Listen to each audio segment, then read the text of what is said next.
우리가 보통 챗 GPT로 이력서를 쓴다 하면 뭐부터 생각나시나요?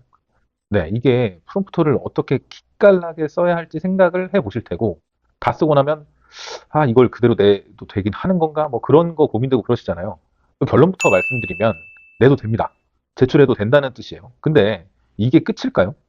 쓰다 보면 생각한 대로 잘 안 써지기도 하고, 반대로 이게 너무 잘 써지다 보니까, 와, 이거는 내가 감당할 수 있는 어떤 그런 수준을 넘어섰다. 그런 자기소개서다. 뭐, 이런 거.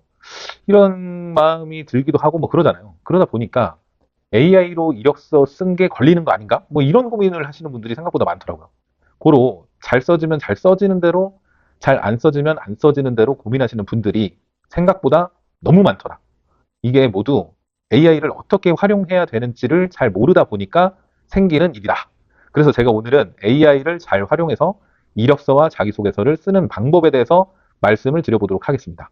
영상을 끝까지 집중해 주시면 지금보다 3배 이상 AI를 더 잘 활용해서 이력서나 자기소개서를 작성할 수 있게 될 겁니다. GPT로 자소서를 한번 써보신 분들은 아실 거예요. 이게 처음에는 진짜 깜짝 놀랍니다. 와, 이거를 이렇게 써준다고? 야, 이거 진짜 이거 개꿀인데? 뭐 이런 생각들. 내가 이걸 왜 여태까지 힘들게 썼나? 이런 순간들이 오죠. 그래서 저는 18년 차 마케터로 지금도 현업에서 일을 하고 있고, 1년에 한 100명 정도가 넘는 신입 지원자분들의 이력서와 자기소개서를 보고 직접 면접도 진행하고 있습니다. 그러다 보니까 이 지원자들의 글과 말이 얼마나 일치하는지, 이 사람이 진짜 이걸 한 사람인가? 뭐 그런 것들을 굉장히 민감하게 보게 된다는 거예요. 그 최근에 2026년 상반기 면접을 보면서 이런 질문을 제가 처음으로 던져봤습니다. AI로 자기소개서를 작성하신 분 계신가요? 뭐 이런 질문. 혹시 뭐 이 자소서 AI로 뭐 작성하셨나요? 이런 질문을 제가 처음 던져봤어요. 그래서 이걸 왜 물어봤냐면, 이게 궁금해서가 아니라 이력서 내용이랑 면접에서 하는 말이 묘하게 그 안 들어맞는 순간들이 있거든요. 뭔가 쎄한 느낌이 옵니다. 이거 분명히 이거 본인 이야기 아니다, 이건. 이거는 필히 누가 대신 써준 것 같다는 느낌이 어, 강하게 든다. 뭐 이게 굉장히 중요한 포인트입니다. AI를 뭐 활용해서 썼냐 안 썼냐 이게 사실 중요하지는 않아요. 문제는 이게 그래서 내 것이냐 아니냐 이런 뜻이라는 거죠. 많은 분들이 착각하는 게 하나 있는데, GPT가 자소서를 나 대신 써준다? 뭐 이런 것들. 근데 현실은 정반대라는 거죠. 이게 입력이 없으면 결과도 없습니다. GPT는 글을 만들어주는 어떤 기계가 아니라 나의 생각이나 어떤 나의 주장, 내가 정리를 좀 깔끔하게 좀 하고 싶은데 뭐 이런 것들이 있을 때 그런 것들을 도와주는 도구라는 거예요. 비유를 하나 들어보겠습니다. GPT는 요리사예요, 요리사. 근데 재료가 없습니다. 그럼 요리가 나올까요? 절대 안 나오겠죠. 그래서 가장 먼저 해야 될 게 뭘까요? 뭐 기업 분석? 직무 분석? 이거 아니라는 거예요. 뭐냐? 나를 먼저 학습시켜야 됩니다, 나를. 이력서와 자기소개서는 결국 나에 대한 이야기거든요. 근데 정작 많은 분들이 기업부터 뭐 넣고 시작한단 말이에요. 뭐 기업에서 어떤 직무에서 이런 인재들을 원한다라는 어떤 공고, 이런 내용들을 먼저 입력을 한다는 거죠. 근데 순서가 이거는 완전히 틀렸습니다. 그럼 나를 학습시킨다는 게 뭐냐? 내 경험을 전부 꺼내는 작업입니다. 여기서 굉장히 중요한 포인트가 있는데, 최대한 많이, 최대한 자세하게, 정말 시시콜콜한 것까지 다 써야 된다는 겁니다. 뭐 아르바이트면 아르바이트, 학교 활동이면 활동, 사람을 만난 어떤 경험, 실패한 경험, 심지어 그냥 지나가는 어떤 사소한 에피소드까지 다 쓰셔야 된다는 겁니다. 왜냐하면 많은 분들이 이렇게 생각을 해요. 나는 특별한 경험이 없는데 뭐 이건 남들도 다 하는 거 아닌가 이 정도면? 근데 반대로 생각을 해보면 특별한 경험만 쓰면 어떻게 될까요? 이게 사람들이 다 똑같아진다라는 거예요. 특히 마케팅 직무 지원자들을 보면 뭐 공모전, 어떤 인턴, 광고회사의 어떤 경험 이런 것들이 다 비슷하다라는 거죠. 이게 차별화가 될까요? 그런 것들로? 절대 안 된다라는 겁니다. 근데 진짜 차별화는 어디에서 나오냐? 이런 디테일한 것들에서 나온다라는 겁니다.